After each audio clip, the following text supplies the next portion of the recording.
में पड़ गया हूँ बहन जी। अरे जब वो नहीं था तब वो था ही नहीं, कोई चिंता कोई फिक्र नहीं था। लेकिन जब से उसने आकर मेरे घर में डेरा डाला है ना, तब से तो ऐसा लगता है कि उसके चले जाने के बाद और मेरा ये घर न रह जाएगा। आप क्या समझते हैं बहन जी उसके बारे में? अगर भाग्य में लिखा होगा तो अभी बहुत दिनों तक बच भी सकता है, लेकिन शास्त्रों में जैसा लिखा है उससे तो। क्या लिखा है? शास्त्रों में लिखा है पैतृका सनीपात जा गपवात समुद्र भवान। बस बस, अरे वैद जी ये श्लोक वगैरह तो आप रहने ही दीजिए। अरे मुझे तो इतना बताइए कि करना क्या चाहिए? बहुत सावधानी से रहना होगा। सावधानी? हाँ। अरे किस प्रकार की सावधानी? जरा साफ साफ शब्दों में कहिए ना। मैं तो पहले ही कह गया था, उसे बाहर बिल्कुल नहीं जाने देना होगा। अरे वैद जी, इतने छोटे से बच्चे को दिन रात घर में बंद करके रखना भी तो बड़ा मुश्किल है। अब आप ही कहिए, और कीजिएगा भी क्या? ये जाड़े की धूप और ठंड दोनों ही इसके लिए विष के समान है। हाँ, वो शास्त्रों में भी लिखा है भेपच हितवाक्य चर्ची आशु फल वर्धम। बस बस वैद जी, ये शास्त्र वगैरह तो आप रहने ही दीजिए। अरे इसका तो यही मतलब हुआ ना कि उसे बंद करके ही रखना पड़ेगा। वैद जी, वैसे कोई दूसरा उपाय नहीं है क्या? नहीं, क्योंकि पवने तपने चैव। अरे मैं आपका ये चैव लेकर क्या करूंगा भला? मुझे तो बस ये बता दीजिए कि करना क्या चाहिए। वैसे वैद जी, मैं साफ साफ शब्दों में कहूँ, ये जो आपका परहेज है ना, ये बहुत तकलीफ देने वाला है। अरे वो बेचारा रोग का सारा दर्द चुपचाप सहता रहता है, लेकिन आपकी दवाई खाकर जब उसे तकलीफ होती है ना, तो मेरा कलेजा फटने लगता है। ये तकलीफ जितनी ज्यादा होगी ना, उसका फायदा भी उतना ही अधिक होगा। हाँ, इसीलिए तो महर्षि चैवन ने भी कहा है, अपस मारे जवरे काशे काम लाया हली मके। अच्छा तो मैं चलूं? ठीक है, चलो बहन जी। राम राम। राम राम जी। माधव, लो। अरे भाई माधव, घर में ही हो? अरे क्या, ये तो दादाजी भी आ गए। गजब हो गया। अरे भाई माधव, मुझे देखकर यूं घबरा क्यों गए? तुम्हें मुझसे कैसा डर? अरे तुम बच्चों को बहकाने के सरदार जो हो। अरे न तो तुम बच्चे हो, न तुम्हारे घर में ही कोई बच्चा है, और बहकाने फुसलाने की तुम्हारी अब उम्र भी नहीं रही। तुम्हें किस बात का डर? अरे घर में एक बच्चा जो ले आया हूँ। बच्चा? तो वो कैसे? बहुत दिनों से मेरी घरवाली एक बच्चा गोद लेने की जिद जो ठान बैठी थी। अरे वो तो बहुत दिनों से सुनते आ रहे हैं भाई, लेकिन तुम तो कोई लड़का गोद लेने को तैयार ही नहीं होते थे। अरे भाई, तुम तो जानते ही हो, मैंने रुपया पैसा बड़ी मेहनत से कमाया है, और मैं नहीं चाहता था कि कोई पराया बच्चा आकर मेरे घर में बिना हाथ पांव मारे मेरे स्तन को मौज में उड़ाता रहे। और मैं तो इस बात से ही डर जाया करता था, लेकिन ये बच्चा तो मेरी छाती से ऐसा लगा है कि ऐसा लगा है कि तुम्हें अब इस पर पैसा खर्च करना अच्छा लगने लगा है, और तुम्हें ये लगने लगा है कि तुम्हारे रुपयों का सबसे बड़ा भाग्य यही है। पहले ऐसा कमाना मेरे लिए एक नशे के समान था। बिना कमाई के मैं रह ही नहीं सकता था। अरे जब से मालूम हुआ कि सारा रुपया पैसा इसी बच्चे को मिलने वाला है, तब से तो कमाई करने में जैसे मुझे आनंद आने लगा है। वाह भाई वाह, क्या कहने तुम्हारे। अच्छा ये बताओ, तुमने ये बच्चा पाया कहाँ? हाँ, ये दूर गांव से मेरी स्त्री का भतीजा लगता है। अरे बचपन में ही बेचारे की माँ मर गई और अभी कुछ दिन हुए इसका बाप भी जाता रहा।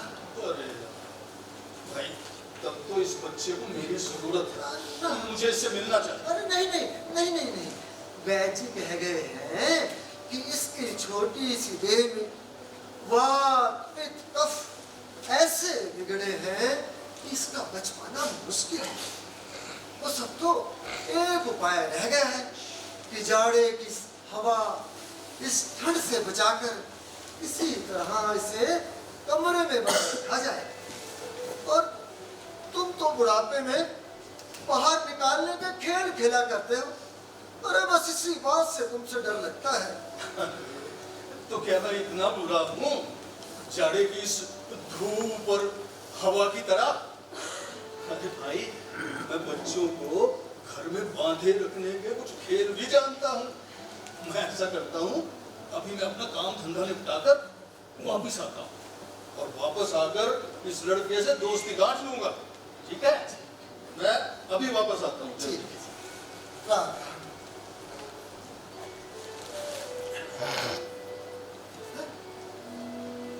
क्या है अमन? मैं क्या उस बरामदे तक भी नहीं जा सकता? नहीं बेटा, वो जहाँ बुआ जाके में दाल रखती है, वो देखो ना, जहाँ दोनों हाथों में दाल की खुदा लिए पूंछ के बल बैठी खिलाड़ी कैसे कुट कुट कर कर खा रही है। मैं क्या वहाँ तक भी नहीं जा सकता? नहीं बेटा नहीं। मैं अगर गिरा रही होता तो ही अच्छा था, लेकिन मैं मुझे बाहर क्यों नहीं जाने देते? अरे वैद्य जी कह गए हैं अगर तुम घर से बाहर निकलोगे बीमार हो जाओगे। वैद्य जी को ये बात कैसे मालूम हुई? अरे बेटा अमल, तुम ये भी नहीं जानते? अरे वैद्य जी ने इतनी पोथियां जो पढ़ डाली है। पोथी पढ़ने से ही क्या सब कुछ जाना जा सकता है? अरे वाह, तुम्हें इतना भी नहीं मालूम? मैंने तो कोई पोथी नहीं पढ़ी, इसीलिए नहीं जानता। बेटा, ये जो पंडित लोग होते हैं ना, ये भी तुम्हारे ही जैसे होते हैं। हाँ, बिना कभी घर से बाहर नहीं निकलते। वे बाहर नहीं निकलते? ना, भला वे निकलेंगे कब? वे तो बस घर में बैठे बैठे पोथियां पढ़ा करते हैं। किसी दूसरी तरफ तो उनकी नजर जाती ही नहीं। अमर बाबू, तुम भी ना बड़े होकर बहुत बड़े पंडित बनोगे और घर में बैठे बैठे इतनी पोथियां पढ़ोगे कि लोग तुम्हें देख के अचरज में पड़ जाएंगे। नहीं नहीं फूफा जी, मैं पंडित नहीं बनूंगा। अरे बेटा, अगर मैं पंडित हो पाता ना, कोई मैं तो धन्य हो जाता। देखने की जितनी चीजें हैं उन सबको देखूंगा, बस देखता हुआ घुमा करूंगा, लेकिन फूफा जी मैं पंडित हरगिज नहीं बनूंगा। अरे सुनो तो सही, क्या देखोगे? बाहर इतना कुछ देखने के लिए है भी क्या? उस खिड़की के पास बैठकर दूर वो जो वो पहाड़ दिख पड़ता है ना, हाँ? मेरा बड़ा जी होता है कि उसे पार कर आगे चला जाऊं। अरे बेटा, पहाड़ पार करना है? क्या पागलों जैसी बातें करते हो? पहाड़ पार करना है? अरे जैसे दूसरा कोई काम धंधा तो है ही नहीं। तुम्हें मालूम भी है ये जो इतना ऊंचा पहाड़ खड़ा है ना, इसे पार करने की मनाही है। वरना तुम ही कहो, इतने बड़े बड़े पत्थर जोड़कर इतना ऊंचा पहाड़ खड़ा करने की क्या जरूरत थी? फूफा जी, तुम्हें क्या ऐसा लगता है कि वो मना कर रहा है? लेकिन मुझे तो ऐसा लगता है मानो धरती बोल नहीं सकती, इसीलिए अपने दोनों हाथ इस नीले आसमान में फैलाकर हमें बुला रही हो। वो जो वो लोग रहते हैं ना अपने घरों में, कोई भी दोपहर के वक्त खिड़की के पास बैठे उसको पुकार को सुन पाते हैं, लेकिन पंडित लोग शायद उसे नहीं सुन पाते। अरे वे तुम्हारी तरह पगले थोड़े ही हैं, वे सुनना भी नहीं चाहते। कल मैंने अपने जैसे एक और पगला देखा। अच्छा, अरे सुनो तो सही, वो था कैसा? उसके कंधे पर बांस की एक लाठी थी, लाठी के अगले सिरे पर पोटली बंधी थी, उसके बाएं हाथ में लोटा, पैरों में नागोरी जूते पहने वो उस झरने को पार कर आगे जा रहा था। मैंने उससे पुकार कर पूछा, तुम कहाँ जा रहे हो? उसने कहा, पता नहीं, जहाँ भी चला जाओ। मैंने पूछा, क्यों जा रहे हो? उसने कहा, काम ढूंढने। अच्छा फूफा जी, काम भी क्या ढूंढना पड़ता है? अरे पड़ता क्यों नहीं, ना जाने इतने लोग काम ढूंढते फिरते हैं। तब तो ठीक है, मैं भी इन लोगों की तरह काम ढूंढता हुआ घुमा करूंगा। और अगर ढूंढने से भी ना पा सकोगे तो फिर ढूंढूंगा। लेकिन फूफा जी उसके बाद वो नागोरी जूतों वाला वो आदमी वहां से चला गया। मैं दरवाजे के पास खड़ा होकर उसे देखता रहा। वो घूमर गाछ के नीचे वो जहाँ झरना बह रहा है ना, वहीं उसने लाठी उतार कर रखी और अपने पैरों को धोकर उसने पोटली खोली और पानी से सानकर सत्तू खाने लगा। फूफाजी खाना खाने के बाद उसने पोटली बांधी और पैरों के कपड़े समेत उस नदी के पानी में उतर गया और पानी को ठेलता हुआ आगे चला गया। फूफाजी, मैंने बुआजी से कह रखा है कि मैं भी एक दिन उस झरने के पास जाकर सत्तू खाऊंगा। फिर तुम्हारी बुआ ने क्या कहा? बुआ ने कहा, पहले तुम अच्छे तो हो लो, उसके बाद मैं तुम्हें अपने आप उस झरने के पास ले जाकर सत्तू खिलाऊंगी। वैसे फूफा जी, मैं कब तक अच्छा हो जाऊंगा? अरे बेटा, तुम्हारे अच्छे होने में ना अब ज्यादा देर नहीं है। देर नहीं है? तब तो मैं अच्छा होता ही चला जाऊंगा। कहाँ जाओगे? कितने ही टेढ़े मेढ़े झरनों के पानी में पैर डुबोता हुआ, उन्हें पार करता हुआ मैं आगे चला जाऊंगा। दोपहर के वक्त जब सब लोग अपने घरों में खिड़की दरवाजे बंद कर सो रहे होंगे, तब मैं जाने कहा कितनी दूर काम ढूंढता हुआ घूमता फिरता चला जाऊंगा। अच्छी बात है, चले जाना, लेकिन पहले अच्छे तो हो लो, उसके बाद मुझे पंडितों ने क्यों न कहना फूफा जी? अरे फिर तुम क्या होना चाहते हो? क्या होना चाहता हूँ? ये मैं नहीं जानता। अच्छी बात है, सोच कर बताऊंगा। बेटा, तुम ना जिस किसी परदेसी को बुला कर अरे वो बातें तो ना किया करो। परदेसी आदमी मुझे बड़े अच्छे लगते हैं फूफा जी। और अगर कोई तुम्हें पकड़ कर ले गया तो बड़ा मजा रहे, लेकिन मुझे तो कोई पकड़ कर भी नहीं ले जाता। सब मुझे अपनी इस खिड़की के पास बैठा रखते हैं। देखो बेटा, मैं ना बाहर जा रहा हूँ, मुझे काम है, लेकिन तुम घर से बाहर मत जाना, ठीक है? ठीक है फूफा जी। यहाँ इसी खिड़की के पास बैठे रहना, है ना? मैं किनारे वाले इसी कमरे में बैठा हाँ। रहूंगा, कुछ नहीं करूंगा। हाँ। कहीं नहीं जाऊंगा। हाँ, वैद्य जी ने कहा है ना, घर से बाहर मत निकलना, है ना बेटा? इस बच्चे का पिचकार।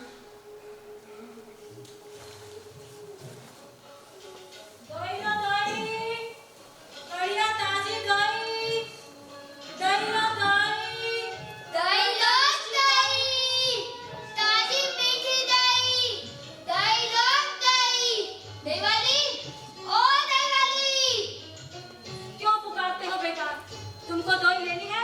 लूंगा कैसे? दही लेने के लिए मेरे पास पैसे कहाँ हैं? लो, कैसे अजीब लड़के हो, लोगे नहीं तो मेरा समय क्यों बर्बाद करते हो? अगर मैं जा सकता तो तुम्हारे साथ जाता। मेरे साथ जाते? हाँ, तुमने जाने कितनी दूर से हाथ लगाती चली आ रही हो। सुनकर मेरा मन न जाने कैसा हो। बाबू, तुम यहाँ बैठकर क्या कर रहे हो? वैद्य जी ने मुझे बाहर निकलने की मनाही कर रखी है, इसीलिए मैं दिन भर इसी खिड़की के पास बैठा रहता हूँ। माँ, तुमको क्या हुआ है बाबू? ये मैं नहीं जानता, मैंने पोथियां नहीं पढ़ी है ना, इसीलिए। देवाली, वैसे तुम कहाँ से आ रही हो? मैं हाँ, मैं अपने गांव से आ रही हूँ। अपने गांव से? हाँ। बहुत दूर है तुम्हारा गांव? हाँ, मेरा गांव वो पंचमुड़ा पहाड़ है ना, हाँ, उसके नीचे है, श्यामली नदी के किनारे। पचमुड़ा पहाड़, श्यामली नदी। हाँ। शायद कभी मैंने तुम्हारा गांव देखा है। कब देखा, कब देखा, ये मुझे याद नहीं आता। श्रुति, तुमने मेरा गांव देखा है?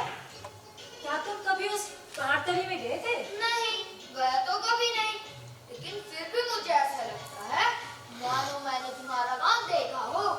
बहुत पुराने जमाने के बहुत बड़े बड़े पेड़ों की तले है ना तुम्हारा गांव? हाँ बाबू। उस लाल रंग की सड़क के किनारे। हाँ बाबू, तुम बिल्कुल ठीक कहते हो। वहाँ पहाड़ पर गाय भी चरा करती है ना? हाँ, कैसे अचरज की बात है। मेरे गांव में गाय गोरू चरते क्यों नहीं, खूब चरते हैं। वहाँ की सभी औरतें सिर पर मटकी रखकर नदी से पानी भर ले जाती है ना? वे सब लाल साड़ी पहने रहती है ना?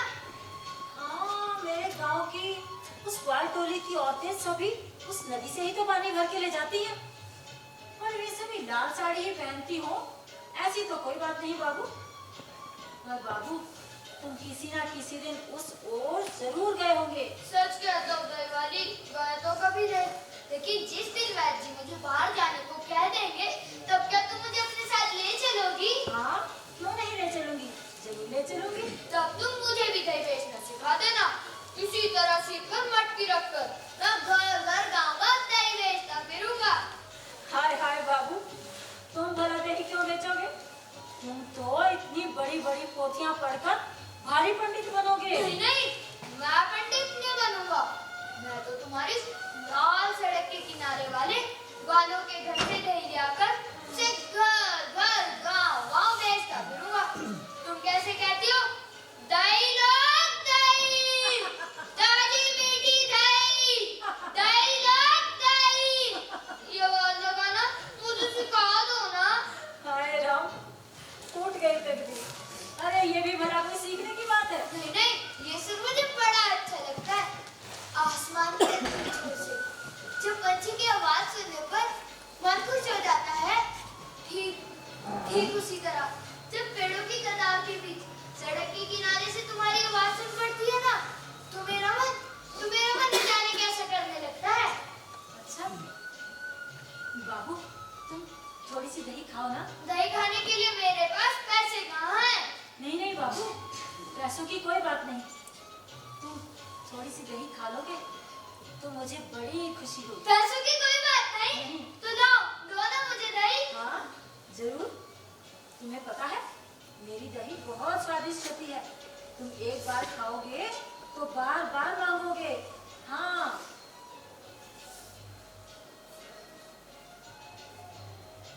ये लो।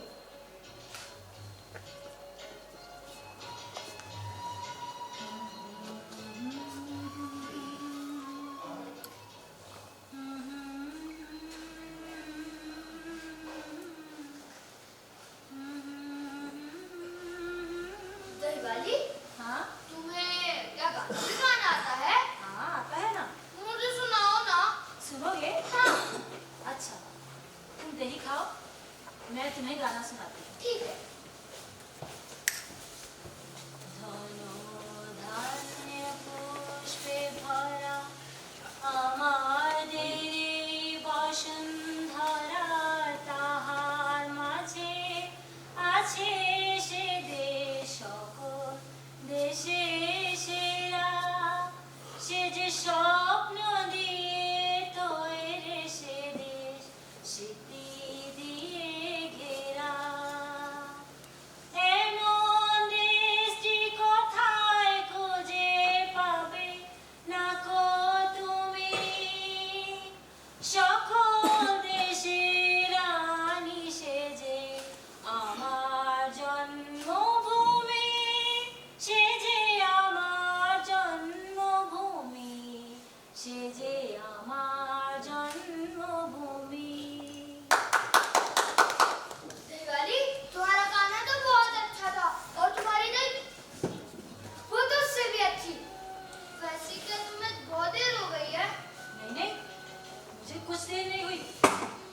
कोई नुकसान नहीं हुआ।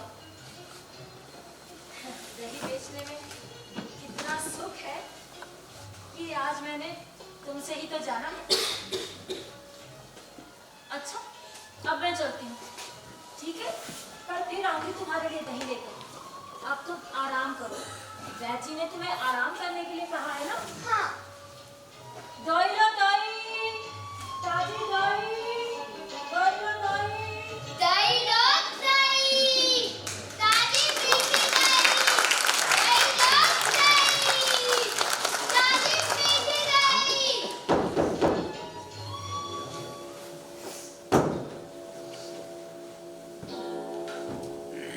ओ पहरेदार, पहरेदार, जरा सुन जाओ ना। अरे इस तरह चीख पुकार क्यों मचा रखी है? मुझसे डरते नहीं तुम? क्यों? तुमसे क्यों डरना? अगर मैं तुमको पकड़ कर ले जाऊं तो? तो बड़ा मजा रहे। वैसे तो मुझे कहाँ ले जाओगे पकड़कर? बहुत दूर, उस पहाड़ के पास। अगर एकदम राजा के पास ले जाऊं तो? राजा के पास? हाँ। तो ले चलो ना। लेकिन मुझे तो कोई पकड़ कर भी नहीं ले जाता। वैद्य जी ने मुझे बाहर निकलने की मनाही कर रखी है, इसीलिए मुझे दिन भर इसी खिड़की के पास बैठा रहना होगा। वैद्य जी ने मनाही कर रखी है? हाँ। हाँ, तभी तो तुम्हारा चेहरा सफेद हो गया है, आंखों के किनारे स्याही फिर गई है। अरे अरे तुम्हारे दोनों हाथों की नसें उभर आई हैं। पहरेदार, घड़ियाल ना बजाओगे? अभी तो वक्त ही कहाँ हुआ है। कोई कहता है वक्त गुजरा जा रहा है और कोई कहता है वक्त ही नहीं हुआ। लेकिन जब तुम घड़ियाल बजा दोगे तब तो वक्त हो जाएगा ना।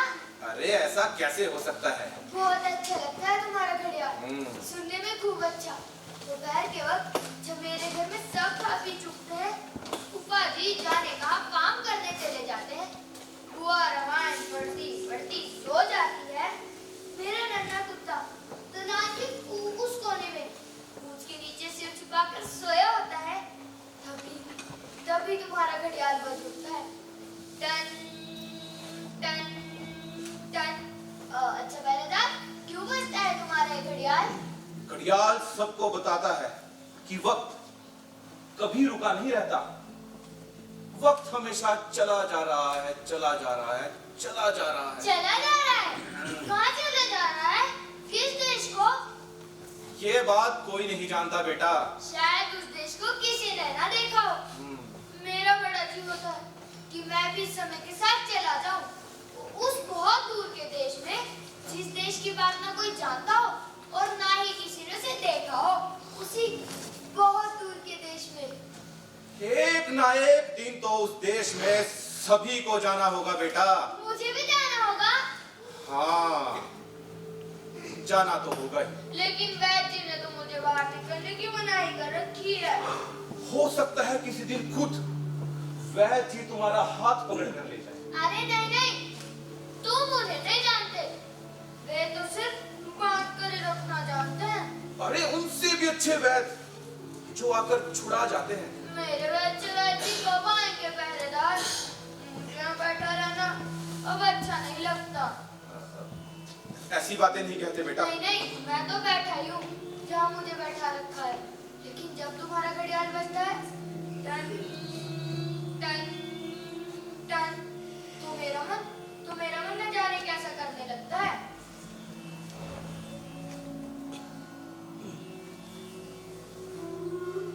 तुमने वो पहाड़ देखा है? हाँ, वैसे पहरेदार? वो दूर। हाँ, हाँ। वो जो राजा का डाकघर है, हाँ। वो किसका डाकघर है? अरे वो राजा का डाकघर है, और किसका होगा? राजा के डाकघर में क्या राजा के पास से बहुत सारी चिट्ठियां आती हैं? आती क्यों नहीं? देख लेना, एक दिन तुम्हारे नाम से भी ढेरों चिट्ठियां आएंगी। मेरे नाम से भी आएंगी। लेकिन मैं तो भी बच्चा हूँ, मुझे कौन लिखेगा चिट्ठी? अरे हमारे राजा तो बच्चों को भी इतनी छोटी छोटी चिट्ठियां लिखते हैं। तब तो बड़ा मजा रहेगा। राजा की चिट्ठी आने पर मुझे कौन लाकर देगा पहरेदार?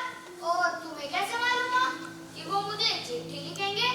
अरे अगर ऐसा ना होता तो वो क्यों तुम्हारी इस खिड़की के सामने सुनहरे रंग का इतना बड़ा झंडा लगाकर डाकघर खोलने क्यों जाते? राजा की चिट्ठी आने पर मुझे कौन लाकर देगा पहरेदार? अरे अरे राजा के पास बहुत सारे डाकी हैं, देखा नहीं तुमने? अरे छाती पर सोने के तमगे लटकाए घूमते फिरते हैं। वे कहाँ घूमा करते हैं? अरे वो तो घर घर देश देश घूमते फिरते हैं। तब तो बड़ा हो जाने पर मैं भी राजा का डाका बनूंगा।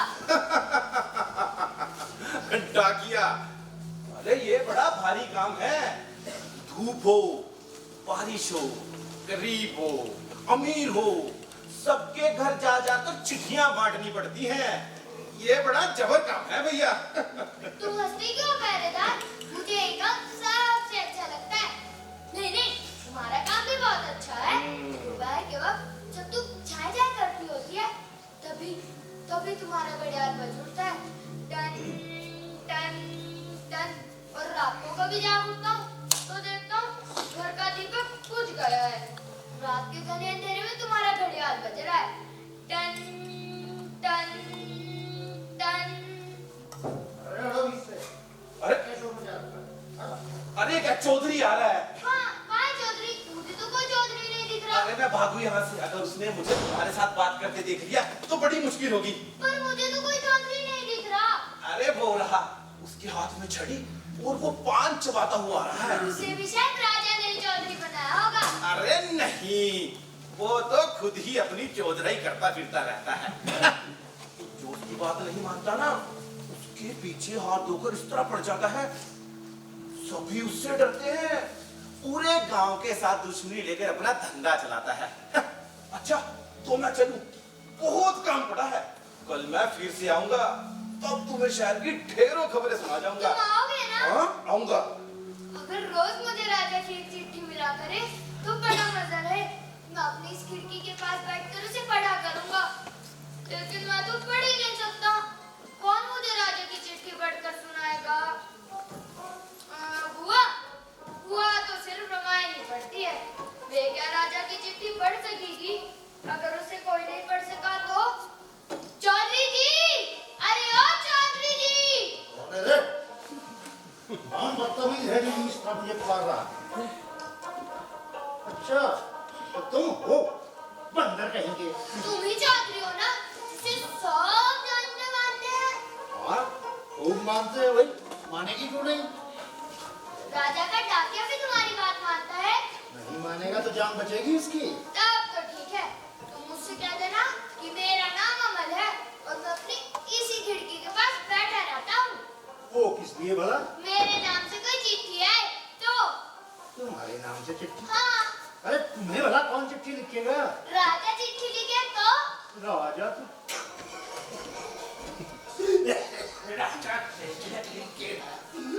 ये लड़का भी बहुत पहुंची हुई चीज जानता है। राजा तुम्हें चिट्ठी लिखे और तू नहीं लिखेगा भला? हैं? उससे खैरी तुम्हारी जिगरी दोस्त थी और मैंने तो यहाँ तक सुना है कि कई दिनों से तुमसे भेंट ना होने के कारण मरा जा रहा है। अब ज्यादा देर नहीं है, चिट्ठी आ जाएगी कल आई तुम हंसते क्यों चौधरी जी? क्या मुझसे नाराज हो? लो, अरे मुझ में इतनी हिम्मत का है? राजा से ठहरी तुम्हारी चिट्ठी पत्री मैं थोड़ी कर सकता हूँ कुछ भी तुम्हारी। तब तक की हिम्मत तो देखो, ऐसे क्या जमा कर रही है कि घर में तो आज ही रजवाड़ों की सिरोगी की बात ही नहीं होती। अरे उसको मजा चखा सुन। अच्छी बात है लड़के, मैं कुछ बंदोबस्त किए देता हूँ ताकि जल्दी राजा की चिट्ठी तुम्हारे घर आ जाए। नहीं नहीं, तुम्हें कुछ नहीं करना होगा। ये वो क्यों भला? मैं राजा तक खबर पहुंचा दूंगा, वो ज्यादा देर नहीं कर सकेंगे, तुरंत कोई ना कोई प्याला दौड़ा देंगे तुम्हारी खबर लेने के लिए। हाँ अच्छा तो मैं चलता हूँ। की हिम्मत राजा के कानों में बात पड़ जाए तो फिर ठिकाने आ जाए इसको। हटा लड़की बीच से।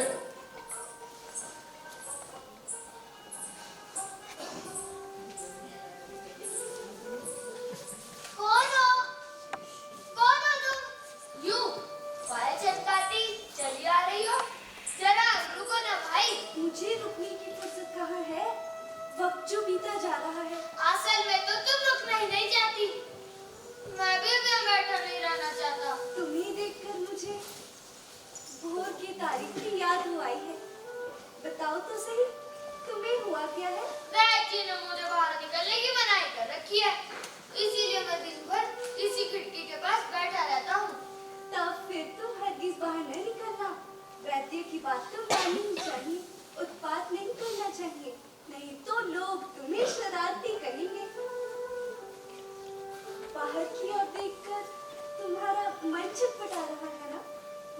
कि तुम्हारी ये आधी खिड़की भी बंद ही कर। नहीं नहीं, उसे बंद मत करो।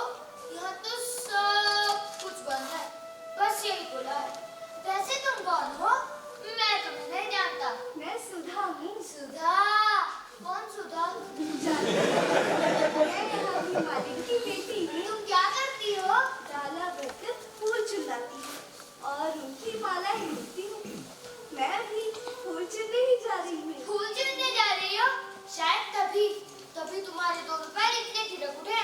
तुम चलती हो तो तुम्हारे पैर बज उठने, छम छम छम छम छम। मैं अगर तुम्हारे साथ जा सकता ना, तो उस बड़ी सी डाल के ना दिखने वाले फूल भी तुम्हारे लिए झाड़ देता। क्यों नहीं?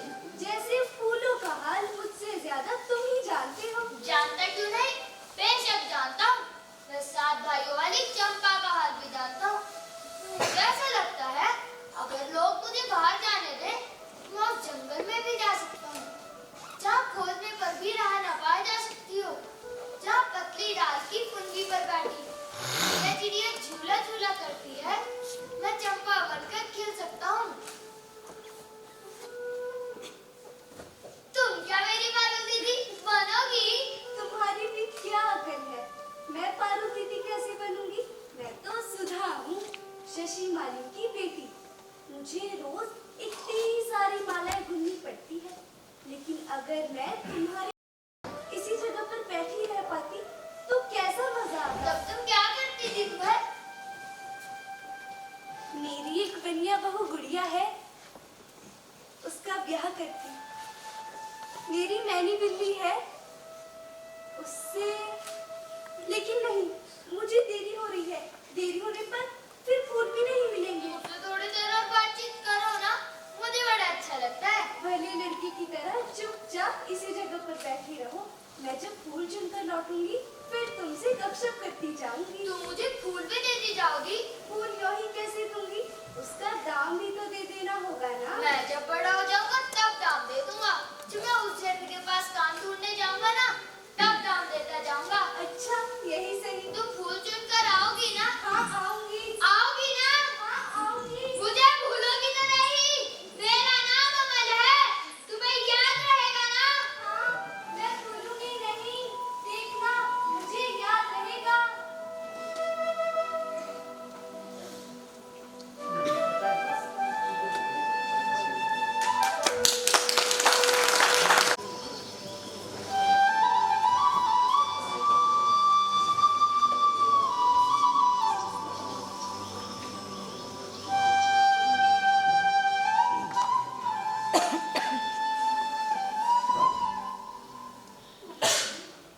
क्या है अमल? मैं तो उस खिड़की पर भी ना जा सकूंगा। हाँ बेटा, अरे वहाँ बैठे बैठे तुम्हारी तबीयत बिगड़ गई है। फूफा जी, मैं अपनी तबीयत के बारे में कुछ नहीं जानता, लेकिन वहाँ बैठे रहने से मुझे बड़ा अच्छा लगता है। अरे बेटा, वहाँ बैठे बैठे तुमने शहर के तमाम बच्चे बूढ़े सबसे दोस्ती काट ली है। अरे मेरे दरवाजे पर रोज जैसे मेला सा लगा रहता है, कहीं इससे भी देर टिक पाती है।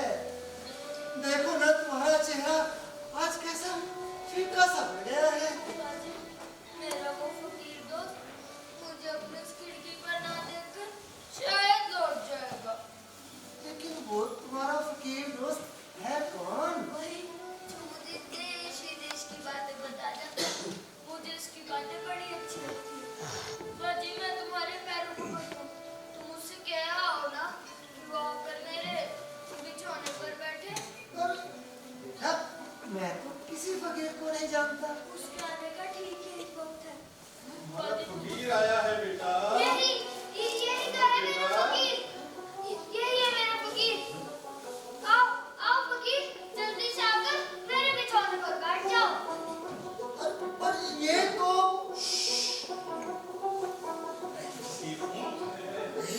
मैं तो यही जान नहीं पाता कि तुम क्या नहीं हो। इस बार मैं लॉन्च द्वीप में गया था बेटा। अभी अभी वहीं से लौट रहा हूँ। राजदीप से अरे तुम्हें क्यों अचरज होता है? मेरा क्या है, मैं तो कहीं भी आ जा सकता हूँ। मेरा कौन सा कुछ खर्च होता है? अपनी खुशी से जहाँ चाहूँ जा सकता हूँ। तब तो तुम्हारी बड़ी मौज है फकीर। वैसे तुम्हें याद है ना, तुमने मुझसे कहा था कि जब मैं अच्छा हो जाऊंगा तब तुम मुझे अपना चेला बना लोगे। तुम्हें याद है ना फकीर? हाँ, खूब याद है, खूब याद है बेटा। मैं तुम्हें घूमने फिरने के ऐसे मंत्र बता दूंगा कि आसमान में, जंगल में, वन में, समंदर में तुम्हें कहीं कोई रोक टोक नहीं। ये तुम क्या पागलों जैसी बातें कर रहे हो? अरे अमर बेटा, देखो मैं ऊंचे पर्वत, गहरे समुद्र और घने वन से नहीं डरता, लेकिन अगर तुम्हारे तुम्हारे साथ साथ कहीं वो वैद्य भी आ टपके ना, तब तो भाई मेरे मंत्रों को भी हार माननी पड़ेगी। बाजी, तुम वैद्य से कुछ मत कहना। मैं कुछ नहीं करूंगा, कहीं नहीं जाऊंगा। लेकिन जिस दिन मैं अच्छा हो जाऊंगा, उसी दिन मैं फकीर का वो मंत्र लेकर चला जाऊंगा। तब नदी, पहाड़, समुद्र, कहीं मुझे कोई रोक टोक नहीं होगी। छी बेटा, रोज रोज वहां जाने की रट नहीं लगाया करते। अरे ऐसी बातें सुनकर न जाने मेरा मन कैसा हो जाता है। मंदिर कैसा दीप है फकीर? मुझे बताओ ना। अरे वो तो रहस्य भूमि है बेटा, एकदम चिड़ियों का देश। इंसान नाम की चीज तो वहां है ही नहीं। चारों ओर केवल पक्षी ही पक्षी, और ये पक्षी भी ऐसे जो ना तो बोलते हैं और ना ही चलते हैं, बस गाते हैं और अपने पंख पसारे उड़ते जाते हैं, उड़ते जाते हैं। वाह, कैसा अजीब देश है। समुद्र है ना? समंदर, समंदर तो चारों तरफ है। वहाँ के सभी पेड़ नीले रंग के हैं। अरे उन्हीं नीले पहाड़ों पर तो उन पक्षियों का बसेरा है। शाम के समय जब अस्त होते हुए सूरज की सुनहरी रोशनी उन पहाड़ों पर पड़ती है और झुंड के झुंड हरे रंग के पक्षी अपने अपने बसेरों में लौटने लगते हैं, तो आसमान के रंग से, उन पक्षियों के रंग से और पहाड़ के रंग से एक अजीब जादुई समा बन जाता है। एक अजीब जादुई समा बन जाता है। पहाड़ों पर झरने भी हैं। लो, झरनों के बिना भी पहाड़ होते हैं वहां। ऐसे साफ और सुंदर झरने हैं, मालूम होता है किसी ने हीरे लगाकर बहा दिए। और उन झरनों का नाच ऐसा कि लगातार कल कल झरझर बहते हुए अपने साथ कंकरों पत्थरों को ठन ठुन बजाते हुए छपाक से समंदर में जा कूदते हैं। किसी वैद्य के बाप की भी हिम्मत नहीं कि इन्हें पल भर के लिए भी रोक ले। चिड़ियों ने अगर मुझे इंसान समझकर वहां से निकाल न दिया होता, तो मैं इन्हीं झरनों के किनारे और उन हजारों बसेरों के बीच अपना एक छोटा सा घोंसला बनाकर समंदर की लहरें देखता देखता अपनी सारी उम्र वहीं बिता देता। मैं अपनी सारी उम्र वहीं बिता देता बेटा। अगर मैं भी चिड़िया होता तो? अगर तुम भी चिड़िया होते तो बहुत मुश्किल हो जाती बेटा। सुना है तुमने दही वाली से कह रखा है कि तुम बड़े होकर दही बेचोगे। अब चिड़ियों के साथ तो तुम्हारा ये रोजगार ना चल पाता बेटा, उल्टा तुम्हें कुछ नुकसान ही हो जाता। लगता है तुम मुझे पागल बनाकर छोड़ोगे। मुझे अब चलना चाहिए। बाजी, क्या है? मेरी बदली वाली आकर लौट क्यों नहीं दे गई? अरे लौट क्यों नहीं जाएगी? कहीं तुम्हारे इस फकीर दोस्त की चिड़ियों वाली कहानियां सुनकर भी उसका पेट भरेगा। हाँ, पर मुझे याद आया, वो तुम्हारे लिए एक गुड़िया दही रख गई है और कह गई है गांव में उसकी भांजी की शादी है, इसीलिए वो नगरी टोला में जाकर शहनाई का बयान लेने जा रही है। उसे ना बेटा जरा भी फुर्सत नहीं है। मेरे को कहा था कि उसकी भांजी मेरी नन्ही सी दुल्हन बनेगी। उसकी नाक में गुलाब और पहनावे में लाल डोरिया साड़ी होगी और वो सवेरे सवेरे अपने हाथ से काली गाय धोकर मुझे मिट्टी के नए बर्तन में फैन से दूध पीने को देगी। अरे वाह, क्या ठाठ है भाई तुम्हारी। मैं तो फकीर हूँ, तो मैं भी। अच्छा खैर छोड़ो। इस बार उसका ब्याह हो जाने दो। कल जब तुम्हें जरूरत होगी तो दही वाली के यहाँ भांजियों का आकार थोड़ी बड़ा होगा। हद हो गई भाई, लगता है तुम मुझे पागल बना दोगे। मैं तो चला बहुत छोटी। पर वो चलेगा। तुम चुपचाप से मुझे बता दो ना, क्या राजा के डाकघर में मेरे नाम से कोई चिट्ठी आई है? हाँ बेटा, सुना तो है कि तुम्हारे नाम की चिट्ठी रवाना हो गई है, लेकिन अभी रास्ते में ही है। रास्ते में? किस रास्ते में? उसी रास्ते में जो बारिश के बाद आसमान साफ हो जाने पर बहुत दूर दिख पड़ता है, उसी जंगल के रास्ते में। अरे वाह, लगता है तुम तो सब कुछ जानते हो। उसी रास्ते में तो। मैं सब जानता हूँ फकीर। हाँ भाई, वही तो देख रहा हूँ, लेकिन तुम कैसे जानते हो? ये मैं नहीं जानता। मुझे ऐसा लगता है कि मैं अपनी आंखों के सामने सब देख पाता हूँ। ऐसा लगता है मैंने उसे बहुत बार देखा है, लेकिन वो कौन सा है ये मैं नहीं जानता। फकीर मैं देख रहा हूँ राजा का डाकिया अकेला ही पहाड़ की तरफ से उतरता हुआ चला आ रहा है। उसके कंधे पर चिड़ियों का थैला और उसके हाथ में लालटेन, और वो दिन रात देख करता हुआ चला आ रहा है, चला आ रहा है, चला आ रहा है। किनारे एक भी आदमी नहीं, सिर्फ कादा बोझा पक्षी मुंह डुलाता हुआ घूम रहा है। फकीर जो शायद वो देखता हूँ तो मेरे मन की खुशी उमड़ उमड़ पड़ती है। तुम्हारी जैसी नई आंखें तो मेरी नहीं है बेटा, लेकिन जो भी तुमने कहा है मुझे वो सब साफ साफ दिखाई दे रहा है। जिन राजा का वो डाकघर है, तुम तो उन राजा को जानते हो। हाँ, जानता क्यों नहीं। मैं रोज उनके यहाँ भिक्षा के लिए जो जाता हूँ। तब तो अच्छा है।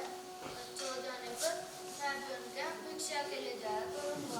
अरे, तो भिक्षा के लिए जाने की जरूरत ही नहीं पड़ेगी बेटा। तुम तो जो चाहोगे तुम्हें बिन मांगे ही मिल जाएगा। नहीं फकीर, मैं तो राजा के दरवाजे के सामने रास्ते के किनारे खड़ा होकर जय हो महाराज कहकर भीख मांगूंगा। मैं खंजरी बजाकर नाचूंगा। ओह, बड़ा मजा आएगा। नहीं फकीर? हाँ, हाँ, तो मजा तो आएगा। और फिर तुम्हें साथ ले जाने पर मुझे भी भरपेट भिक्षा मिलेगी। लेकिन तुम राजा से मांगोगे क्या? नाम से कहूँगा वो मुझे अपने डाकघर का डाकिया बना ले। मैं घर घर देश जाकर अपनी चिट्ठियाँ बांटा करूँगा। मैं ऐसे बैठा नहीं रहूँगा फकीर, और इसी बहाने मुझे बहुत घूमने फिरने का मौका मिलेगा। हाँ भाई, घूमने फिरने का मौका तो मिलेगा। एक बात बताओ बेटा, ऐसे घर में बैठे रहने में भी भला कौन सा दुख है? दुख नहीं, पहले जब मुझे घर में बैठा रखा था तो मुझे लगता था मानो दिन बीतता ही नहीं, लेकिन अब तो अपने राजा का डाकघर देखकर ही मुझे अच्छा लगता है। एक जगह बैठा रहना ही अच्छा लगता है। राजा की चिट्ठी आएगी, इसी बात को याद कर मैं एक जगह चुपचाप खुशी खुशी बैठा रह सकता हूँ। लेकिन राजा की चिट्ठी में क्या लिखा होगा फकीर, वो तो मैं नहीं जानता। उससे क्या फर्क पड़ता है बेटा? राजा की चिट्ठी पर तुम्हारा नाम तो लिखा ही होगा। बस हो गया। अरे तुम दोनों ने ये क्या हंगामा मचा रखा है? क्यों, क्या हो गया? मैंने सुना है कि तुमने ये अफवाह फैला रखी है कि तुम्हें ही चिट्ठी लिखने के लिए राजा ने एक डाकघर खोला है। अरे अगर ऐसा भी है तो भी क्या हो गया? तो भाई फिर संभल कर बात क्यों नहीं करते? राजे रजवाड़ों का नाम ले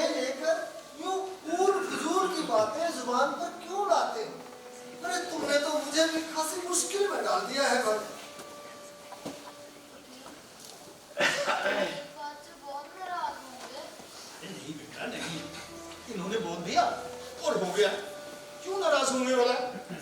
मेरे जैसे फकीर और तुम्हारे जैसे लड़के से नाराज होकर कैसे वो अपना राजपाट चलाते हैं, हम देख लें। आज सवेरे से रह रहकर मेरी आंखों के सामने सब अंधेरा से छाया, मानो सब सपना। अब बोलने का जी नहीं चाहता, जी चाहता है कि चुपचाप पड़ा रहूं।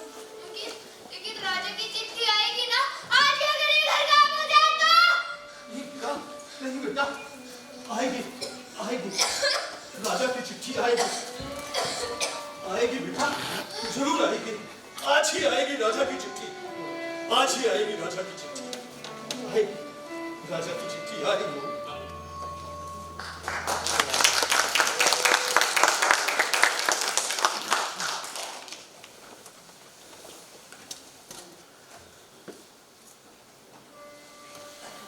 आई गए जी। राम राम।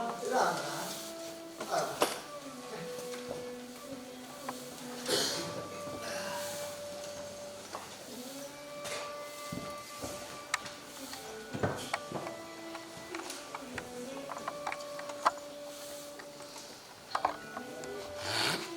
अब कैसा लग रहा है? बहुत अच्छा राज जी, बहुत ही अच्छा।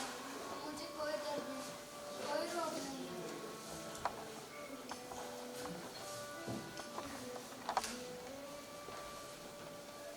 ये जो इसने कहा है ना, बहुत अच्छा लग रहा है। यही यही सबसे खराब लक्षण है। हाँ, और हमारे चक्रधर ने भी कहा है। अरे तो हाय है वह जी, चक्रधर की बात तो आप रहने ही दीजिए। अरे ये बताइए, बात क्या है? बात ये है कि अब इसे बांध कर रखा ना जाएगा। हाँ, और भाई मैं तो पहले ही कह गया था, और अब जान पड़ता है इसे बाहर की हवा लगी गई है। नहीं राजा जी, नहीं नहीं, अरे मैंने तो उसे बहुत घेर संभाल कर रखा, कभी से घर से बाहर नहीं जाने दिया, और दरवाजे खिड़कियां तो अक्सर बंद ही रखता हूँ। आज अचानक न जाने कैसी हवा चल रही है। मैं देख आया हूँ तुम्हारे सदर दरवाजे के भीतर से हूं करके हवा बह रही है, और भाई ये अच्छा जान नहीं पड़ता। ताला कुंजी लगाकर दरवाजे को अच्छी तरह बंद कर दो। हाँ, और 2-4 दिन के लिए अपने यहाँ लोगों का आना जाना बंद ही थे, और हो सके ना तो 2-4 दिन के लिए आना जाना बंद रखो, और वो खिड़की वाला रास्ता है ना, वही रहेगा बस। और हाँ, ये जो खिड़की से डूबते हुए सूरज की रोशनी आ रही है ना, इसे भी बंद कर दो। इससे रोगी की नींद खराब हो जाती है। हाँ जी, मैंने आंखें बंद कर रखी है, अरे मुझे तो बहुत डर लग रहा है। मैं जो ये सब देख रहा हूँ, ये अच्छे संकेत नहीं है। अरे आप देख रहे हैं ना, ये अच्छे संकेत नहीं है। जी, मालूम पड़ता है जिस पराये बच्चे को लाकर और मैंने घर में रखा, प्यार दिया, अब लगता है उसे और अधिक ना पा सकूंगा। अरे ये क्या, तुम्हारे यहाँ तो चौधरी आ रहा है भाई। अरे ये क्या हंगामा है? मैं तो चलूं, और हाँ, तुम दरवाजे को अच्छी तरह बंद कर देना। मैं घर जाकर जहर गोली भिजवा देता हूँ, उसे खिलाकर देखना। अगर बचा जा सकता है तो इसी से उसे बांध कर रख सकोगे। मैं कहता हूँ, राम राम। राम राम, देख चौथा राम।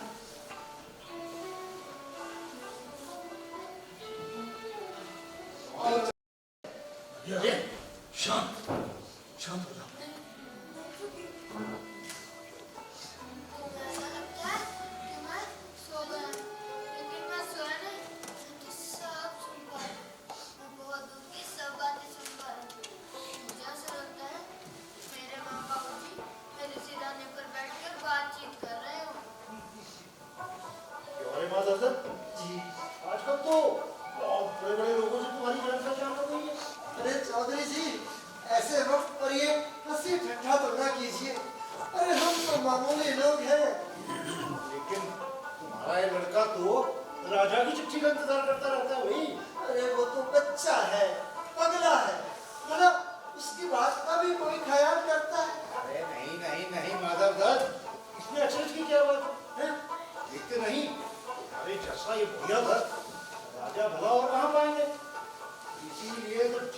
तुम्हारी खिड़की के सामने राजा का नया डाकघर खुला है।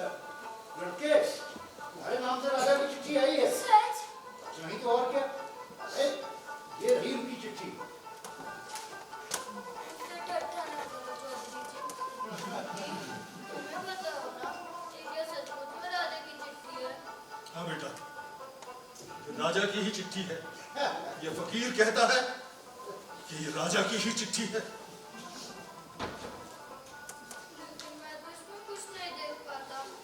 मेरी आंखों के सामने आज साफ सफेद दिख पड़ता है। चौधरी जी बता दो ना, इसमें राजा ने क्या लिखा है?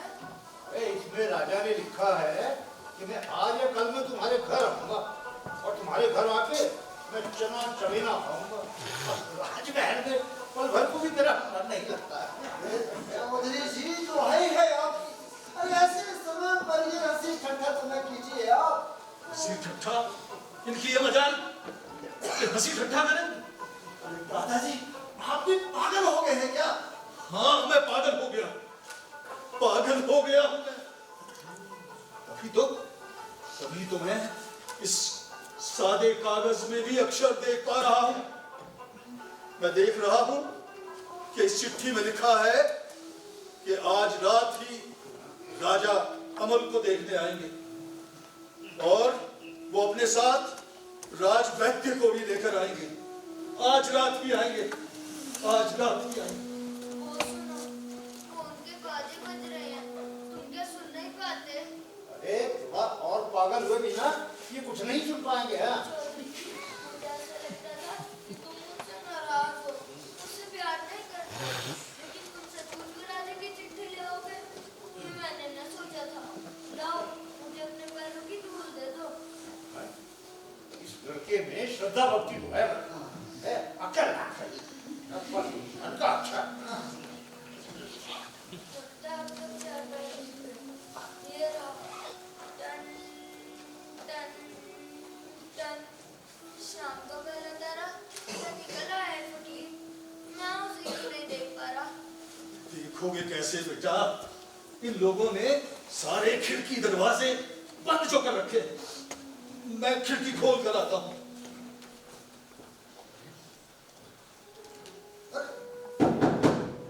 ये क्या? और तो अरे ये कैसा हंगामा है? दरवाजा खोलो! चौधरी जी, ये ए दरवाजा खोलो! कौन भला इतनी हिम्मत कर? ए दरवाजा खोलो!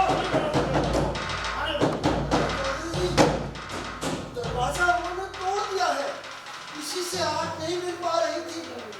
महाराज आज रात को आएंगे। ये तो कैसा हो गया? रात की किस बात की? महाराज कितनी रात बीत जाएंगे? आज रात्रि के दूसरे पहर में। जब मेरा दोस्त पहरेदार नगर की डेवड़ी पर घड़ियाल बजाएगा, टन टन टन, तभी हाँ, तभी तो राजा ने अपने सबसे छोटे दोस्त को देखने के लिए अपने सबसे बड़े बैजी को भेजा है।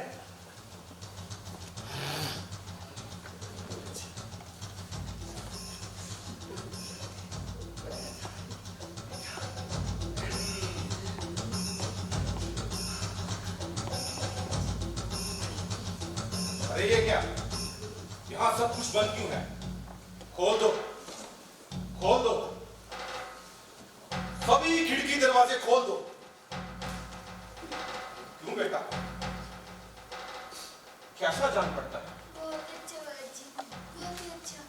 मुझे कोई डर नहीं, कोई रोक नहीं। खुल गया, सब खुल गया। मैं आसमान के तारों को देख पा रहा हूँ। मैं अंधेरी रात के उस पार के सब तारों को देख पा रहा हूँ। आधी रात को जब राजा आएंगे तो तुम अपनी बिछावन से उठ के उनसे मिल पाओगे? हाँ, बाहर निकलूं तो मेरी जान बचे। मैं राजा से कहूँगा वो मुझे अपने डाकघर पर डाके बना ले और वो मुझे इस अंधेरी रात में ध्रुव तारे दिखला दे। ऐसा जान पड़ता है मैंने उसे बहुत बार देखा है, लेकिन वो कौन सा है ये मैं नहीं जानता। वो तुम्हें सब बता देंगे।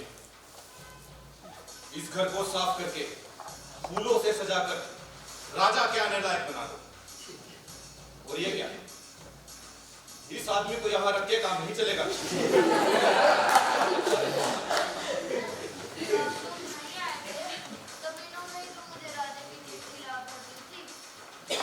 अच्छा बेटा, अगर ये तुम्हारे दोस्त हैं तो ये भी तुम्हारे साथ इस कमरे में रुक सकते हैं। बेटा, राजा ना तुम्हें बहुत प्यार करते हैं। हाँ, तभी तो वो आज तुम्हें मिलने के लिए आ रहे हैं। बेटा, तुम ना राजा से कुछ मांग लेना। हाँ, और तुम तो जानते ही हो हमारी हालत अच्छी नहीं है। आप मत कीजिए फूफा जी, वो मैंने तय कर लिया है। क्या तय कर लिया है तुमने? मैं राजा से कहूँगा तुम मुझे अपने डाकघर का डाकिया बना ले। मैं घर घर देख देख जाकर उनकी चिट्ठियाँ बांटा करूँगा। अरे मेरी किस्मत ये मांगोगे? अपने घर में राजा आएंगे, उनके खाने की क्या तैयारी की है तुमने? अरे उन्होंने कहा है कि तुम्हारे घर में सिर्फ चना चनेरा ही खाएंगे। चने चबेरा नहीं खाएंगे। चौधरी जी, तुमने तो पहले ही कह दिया था तुम शायद राजा की सब बातें जानते हो, हम तो कुछ जानते ही नहीं। दादा किसी को मेरे घर भेज सको, मैं कुछ खाने पीने की अच्छी अच्छी चीजें भिजवा देता हूँ। उसकी कोई आवश्यकता नहीं है। तुम सब शांत हो जाओ। इसे नींद आ रही है, इसे नींद आ रही है। घर के सारे दिए बुझा दो। अब सिर्फ आसमान के तारों की रोशनी इस घर में आई। मैं इस बच्चे के सिरहाने बैठा, इसे नींद आ रही, इसे नींद आ रही। अरे अरे दादाजी, तुम यूं हाथ जोड़े मूर्ख की तरह क्या खड़े हो? अरे मुझे तो बहुत डर लग रहा है। मैं ये सब तो देख रहा हूँ, ये अच्छे लक्षण नहीं है। अरे दादाजी, ये लोग मेरे घर को अंधेरा क्यों कर रहे हैं? तारों की रोशनी से हमारा क्या होगा? अरे चुप कर अविश्वासी, चुप कर, कुछ मत बोल। इस वक्त कुछ न कह, सिर्फ प्रार्थना कर, प्रार्थना कर।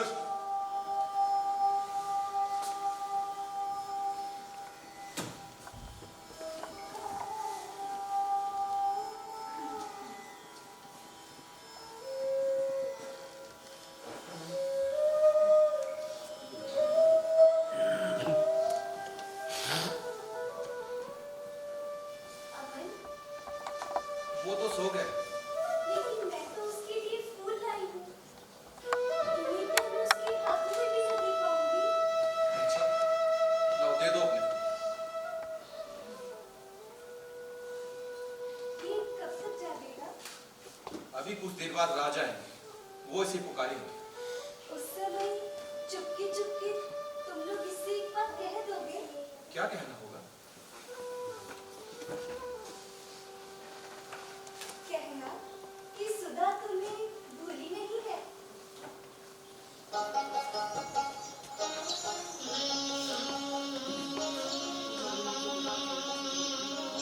कागज में दो पंख लेके उड़ चला जाए रे, जहाँ नहीं जाना था ये वही चला है रे।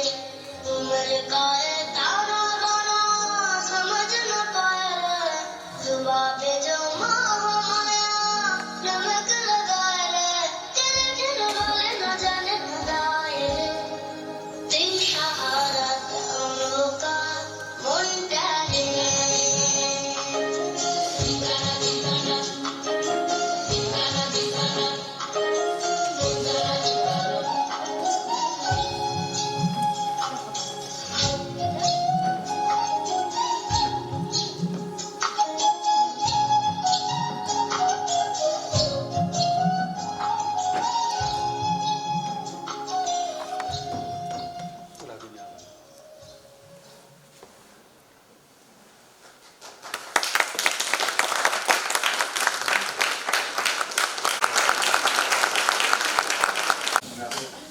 गुरुदेव रविंद्रनाथ टैगोर के उपन्यास डाकघर पर आधारित ये थी स्टेपको नाहन की आज इसकी 11 दिवसीय थिएटर फेस्टिवल की दूसरी प्रस्तुति। जैसे कि कल भी आपको बताया गया था कि इस पूरे फेस्टिवल के दौरान हम शिमला की थिएटर से संबंधित हस्तियों को जिनका नाटक निर्देशन, अभिनय या अन्य विधा में विशेष योगदान रहा है, तो GDS उनको सम्मानित करेगी। आज के हमारे इसी कड़ी में मुख्य अतिथि हैं श्री भूपेंद्र शर्मा और Shri Devendra Sharma. SD theatre workshop से आपका अवसर आधे अधूरे, चरणदास चोर, हवागर, सैया भाई कोतवाल जैसे चर्चित नाटकों का मंचन किया। इसके अलावा प्रदेश की लोक नाट्य शैली करेला पर आधारित कई लोक नाटकों का मंचन भी किया। आपने हमारी रेपेट्री की प्रोडक्शन देवदास में हाल ही में नाटक जू स्टोरी में भी अभिनय किया है। एक और द्रोणाचार्य, आगरा बाजार, पेपरवेट, बहुत बड़ा सवाल, माली सम्मान, मरणोपरांत, 16 जनवरी की रात, फैसला कल होगा जैसे कई नाटकों में काम किया। कंपनी में काम करने का मौका मिला। रेपेट्री कंपनी में प्रख्यात के साथ आपने काम किया। रेपेट्री के साथ किए गए नाटक अमल वैभव अतरी,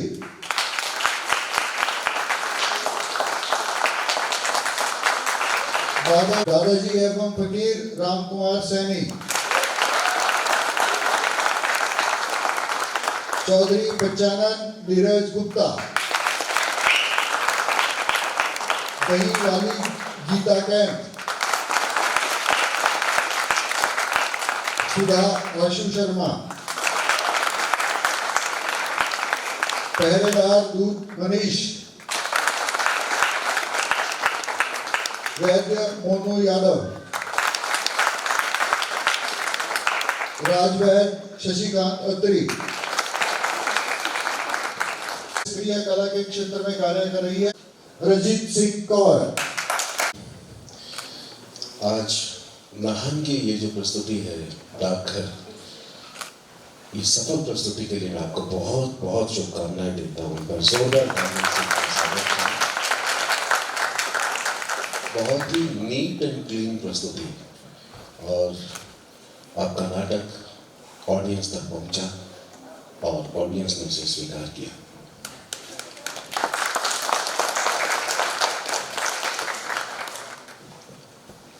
अपनी रंगमंचीय यात्रा के बारे में ज़्यादा नहीं, थोड़ा सा बताना चाहूँगा।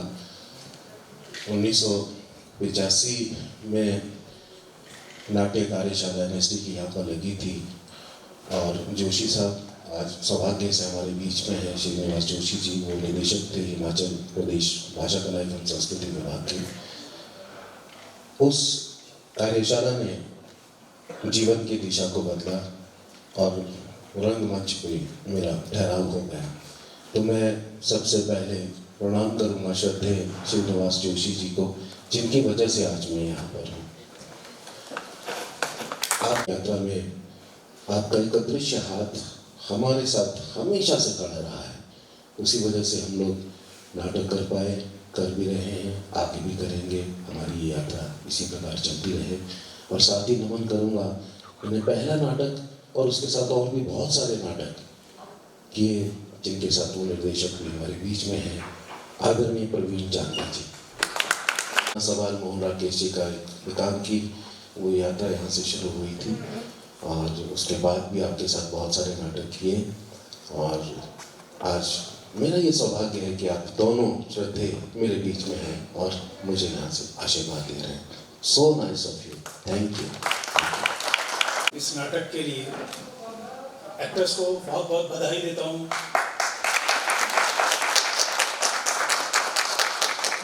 और GDS का मैं शुक्रिया अदा करना चाहता हूँ, जिन्होंने मुझे इस लायक समझा। और भाषा एवं संस्कृति विभाग का भी मैं धन्यवाद करना चाहता हूँ।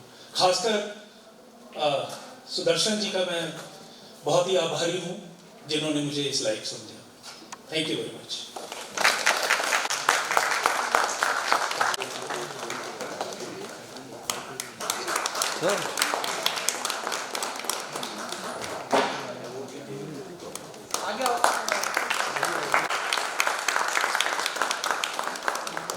बहुत से पुराने दोस्त, खोए हुए दोस्त इस फेस्टिवल के माध्यम से मिल रहे हैं। वो लोग जिनके साथ हमने कभी शिमला में अभिनय किया था। भोला जी, नीरज गुप्ता जी हमारे बीच में हैं, इनसे मैं कम से कम 20 साल, इनके साथ हमने शिमला में नाटक किए थे, आज मिल रहे हैं यहाँ पे कम से कम 20-25 साल के बाद। So nice. प्रणाम। बहुत ही वरिष्ठ रंगकर्मी हमारे बीच हैं, मेरा उनको दोनों को प्रणाम। चांदला सर, श्रीनिवास सर और मंच पर और हमारे हॉल में जितने भी रंगकर्मी हैं उन्हें प्रणाम। हमारे लिए सौभाग्य की बात है कि इस ऐतिहासिक हॉल में परफॉर्म करने का मौका मिला। तो जैसा कि जानते हैं, बहुत सारे लोग जानते हैं कि नाहन में उतना बड़ा माहौल अभी तक नहीं था और हमें बहुत कम इस तरह के मौके मिले कि हम मैं इसे लॉर्ड्स भी कहता हूँ अपनी भाषा में थिएटर का। तो यहाँ आके हमें काम करने का मौका मिला और अपनी परफॉर्मेंस देने का मौका मिला। इसके लिए भाषा विभाग का, जीडीसी का, सुदर्शन जी का, आप सभी का बहुत बहुत धन्यवाद।